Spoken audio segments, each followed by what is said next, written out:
इस प्रकार से प्रयास ये किया गया कि स्टार तो भारत के होंगे, लेकिन पैराडिम जो है वो हॉलीवुड का होगा।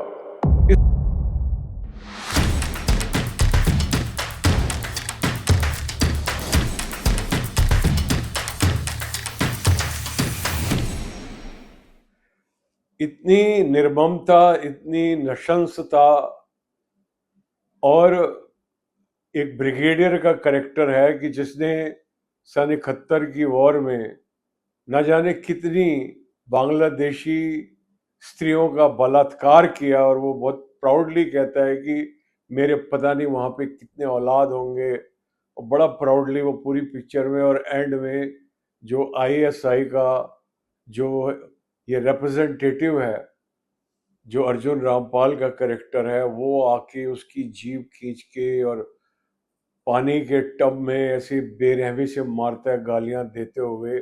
यानी कि वो भी इस्लाम की सेवा कर रहा है, ये भी इस्लाम की सेवा कर रहा है, जो मारा जा रहा है वो भी इस्लाम की सेवा कर रहा है, जो मार रहा है वो भी इस्लाम की सेवा कर रहा है।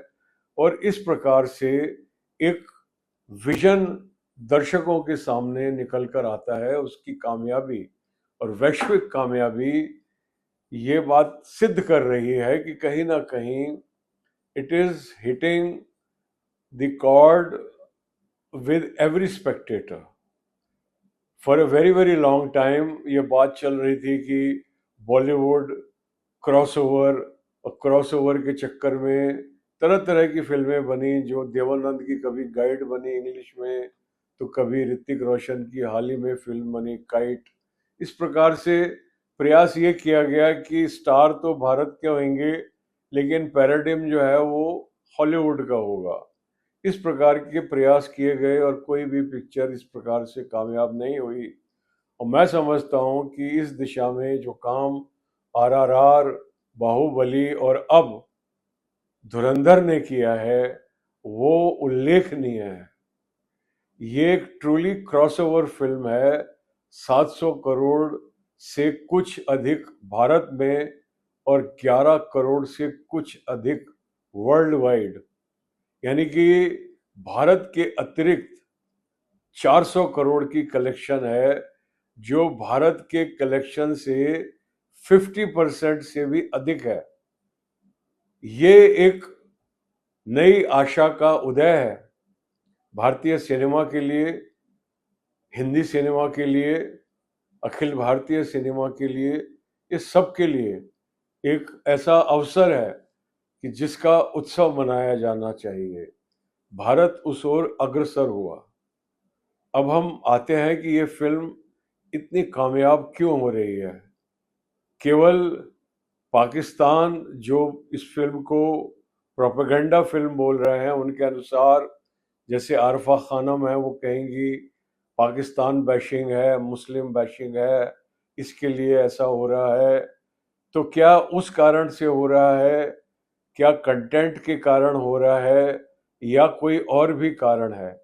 क्योंकि पाकिस्तान बैशिंग पर या इस प्रकार की जो कुप्रथाएं हैं, जो अंधविश्वास हैं इस्लाम में, उसके ऊपर अनेकों फिल्में बन रही हैं, लेकिन क्या उन सभी फिल्मों को इतनी कामयाबी मिली जो धुरंधर सीरीज को मिल रही है, धुरंधर 1 और धुरंधर 2 को? ये इतनी कामयाब क्यों हो रही है? लोग क्यों कह रहे हैं कि यार 4 घंटे कैसे बीत गए, हमको पता भी नहीं चला? इस बात पर ध्यान लगाया जाना बहुत जरूरी है कि दर्शकों को ऐसा, और मुझे खुद एज एन ऑडियंस, जब मैं फिल्में देखने जाता था as a child, as an adolescent, तो जब मैं घुसता था सिनेमा हॉल के अंदर, तो मुझे पता होता था कि मैं एक दूसरी दुनिया में जा रहा हूँ। I am going into an alternative world, and that world was very enjoyable, immensely beautiful, immensely captivating. और उस वर्ल्ड से हम बहुत ज़्यादा मनोरंजन भी प्राप्त करते थे, प्रेरित भी होते थे, उसका अनुकरण भी करते थे, और उससे हमारे उत्साह में और हमारी उमंग में भी बहुत ही इजाफा होता था।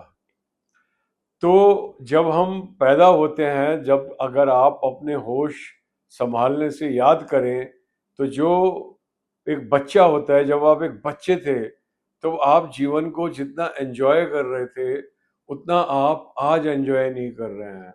क्यों नहीं एन्जॉय कर रहे हैं? इसका जवाब इंग्लिश में नहीं दिया जा सकता, इसका जवाब केवल हिंदी में, और क्योंकि हिंदी संस्कृत निष्ठ भाषा है, इसके लिए, क्योंकि जो वर्ड एक ही है अंग्रेजी में, एक्सपीरियंस, उसके लिए हमारे पास दो शब्द हैं, अनुभूति और अनुभव। अनुभूति हमें तब होती है जब हम पहली बार किसी चीज का अनुभव करते हैं, वो उसको बोलते हैं अनुभूति। और धीरे धीरे ये अनुभूति स्मृति के रूप में हमारे अनुभव का रूप धारण कर लेती है। और जब हमारे पास अनुभव का संग्रह हो जाता है, तो हम इसी अनुभव के ही क्षेत्र में विचार करते हैं, कल्पनाएं करते हैं, और इसी हमारी समस्त अनुभूतियां धीरे धीरे मिनिमम होती चली जाती हैं, और हम पूरी तरीके से अनुभव के गिरफ्त में आ जाते हैं। हम सदैव चिंताओं में, आशंकाओं में, और अतीत के प्रति पश्चाताप, और तरह तरह के सोच, विचार, भावनाओं जो हमारे भीतर हमको खा रही होती हैं, भय सबसे अधिक, हम इसके अंदर जी रहे होते हैं। क्योंकि भय, fear is the fear of losing the known. और what is the known? The known is our collection of our experience. और उसी को हम खोते हुए डरते हैं, और उसी की वजह से हम जीवन को एंजॉय नहीं कर पा रहे हैं।